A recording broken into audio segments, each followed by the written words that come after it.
maybe a coffee. That's and your then, big meal? No. That's the pre-meal because I'm coming off fast at 11. Okay. And then trying to control, like not having not gorging on bad stuff, but then having a good hot meal for like a late lunch, and then having that's a late my favorite. dinner. Yeah. Me too. All right. So yesterday's video got cut off. Yeah, not on YouTube though, but it's on YouTube, and I shared it on Facebook. Which is fine, but I remember like after we did it, I kept thinking, can I just delete that? Like maybe I could just delete it. I didn't like yesterday's. This whole live thing. No, this whole recording public thing. Why don't you like it live? Just sometimes. Not every day is a day that I'm like, I just want to share this with the world. You cried last year. Are you going to cry today too? No, probably not. Come on. Cry. Can you just cry if you want to? No. No? No.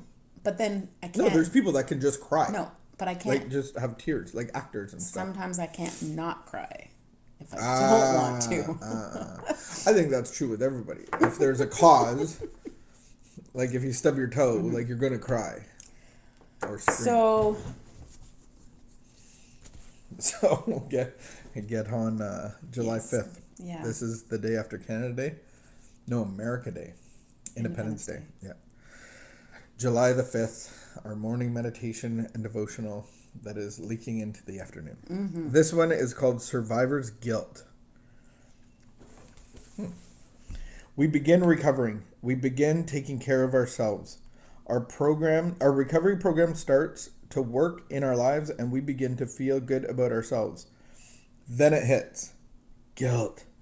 Whenever we begin to experience the fullness of joy of life, we may feel guilty about those we've left behind, those not recovering, those still in pain. This survivor's guilt is a symptom of codependency.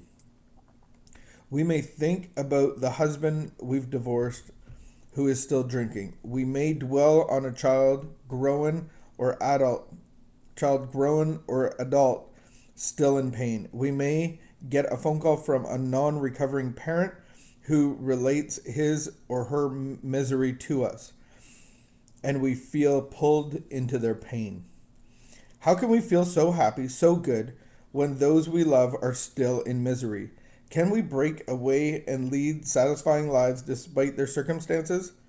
Yes, we can. And yes, it hurts to leave behind those we love, but keep moving forward anyway. Be patient.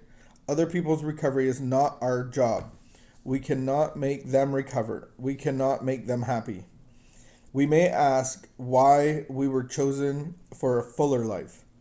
We may never know the answer. Some may catch up in their own time, but their recovery is not our business. The only recovery we can truly claim is our own. We can let go of others with love and love ourselves without guilt. Prayer for today. Today, I am willing to work through my sadness and guilt. I will let myself be healthy and happy even though someone I love has not chosen the same path. Amen. Yeah.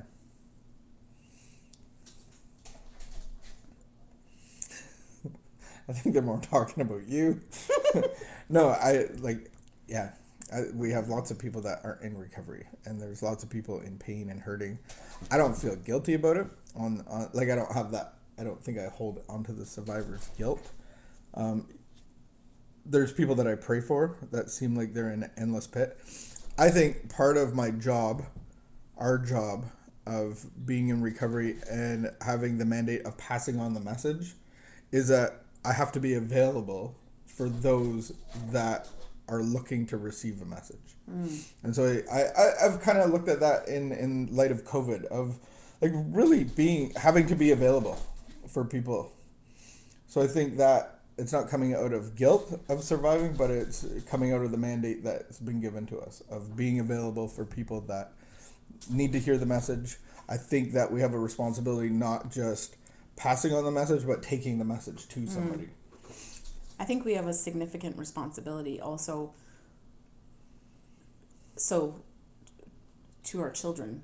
And so for those of us who have children, and I'm like, that's where I was, is I began to realize at a certain point that I actually needed to be as healthy as I could be in order to take care of children. Like, these aren't adults. They're reliant, they're dependent. And so it was really important for me to get into a safe, healthy headspace and a safe, healthy living environment so that they did not have to worry, so that they had a safe place to learn and to grow up. And I think that was really hard because it felt like I was turning my back on you. And I think it's really hard for some people to feel like they're being unloving or being unkind. But when I looked at the responsibility that I had towards my children and the responsibility that I have for another adult, the other adult really needs to figure their own stuff out. The children cannot.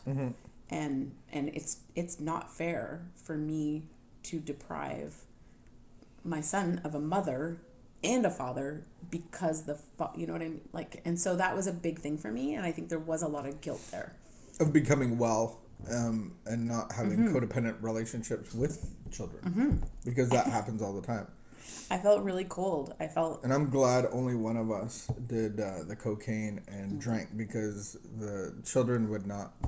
Most children in those kind of families either come under extreme abuse or get taken away, and so I'm grateful for that. For you, you were sick your way, and I was sick my way, and both have downfalls and.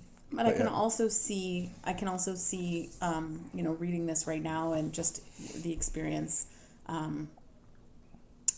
earlier this week of someone losing their life to addiction, and just realizing that there's lots of people around who are going to feel, guilty that maybe there's more they should have done.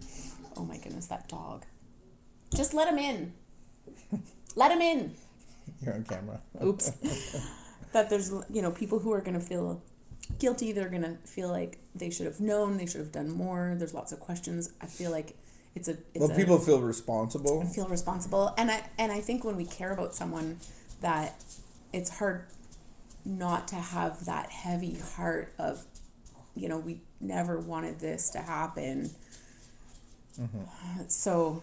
But we can't come under the guilt and shame of, I could have done this, or I could have said this to that person differently, or we're not God, and we have to let God play God, and we're responsible for our own recovery and becoming healthy.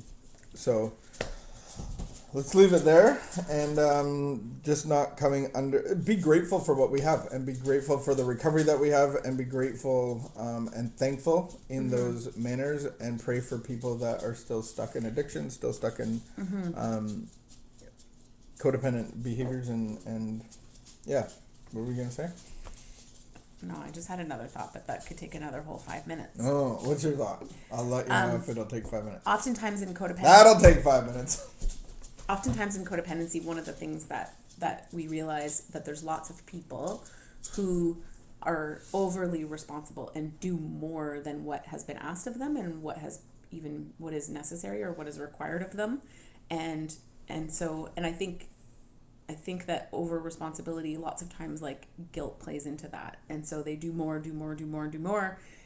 and then don't understand why people are frustrated with them or angry with them, or. But then it can take them out of recovery themselves. Yeah, totally. Or put somebody else's stuff is their stuff to deal with, and as adults, we can help other people. Yeah, especially we can when we're come asked beside people in a healthy way. Yeah.